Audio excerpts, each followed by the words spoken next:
ആരോഗ്യമാണല്ലോ ഏറ്റവും വലിയ ദാനം. ഡോക്ടർ കാസിമാണ് ഇതിൻ്റെ ഓണർ. അദ്ദേഹം ഫോണിൽ സംസാരിച്ചപ്പം ഇത് റിമൈൻഡ് ചെയ്തൊന്ന് ചെയ്തുകൂടെ എന്ന് ചോദിച്ചു. ഞാൻ പറഞ്ഞു ചെയ്യാമെന്ന് പറഞ്ഞു. നമ്മൾ ചെയ്യുന്ന കാര്യങ്ങൾ കംപ്ലീറ്റ് ആവില്ല, നമ്മളെന്തെങ്കിലും ചേഞ്ചസ് വരുത്തണമെങ്കിൽ വരുത്താമെന്നുള്ള രീതിയിലാണ് വന്നത്.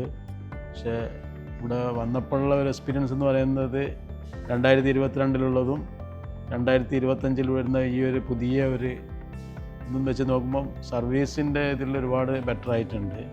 പിന്നെ കുറേ കൂടിയും ആർട്ടിഫിഷ്യൽ ഇൻ്റലിജൻസിൻ്റെ റിപ്പോർട്ട് അഡീഷണലായിട്ട് കിട്ടിയിട്ടുണ്ട്. ടോട്ടൽ സർവീസ് ഒന്ന് ബെറ്റർ ആയിട്ടുണ്ട്. പിന്നെ കുറേ ട്രീറ്റ്മെൻറ്റ് എടുക്കാനുണ്ട്. കാരണം 1-2 റിസൾട്ടിൽ അൾസറിൻ്റെ ഒരു സൂചന കാണുന്നുണ്ട്. അപ്പോൾ അതെന്താ നമ്മൾ ഗ്യാസ്ട്രോളജി ഡോക്ടറെ കാണാനുള്ള പരിപാടിയുണ്ട്. എന്തായാലും നല്ലതാണ്.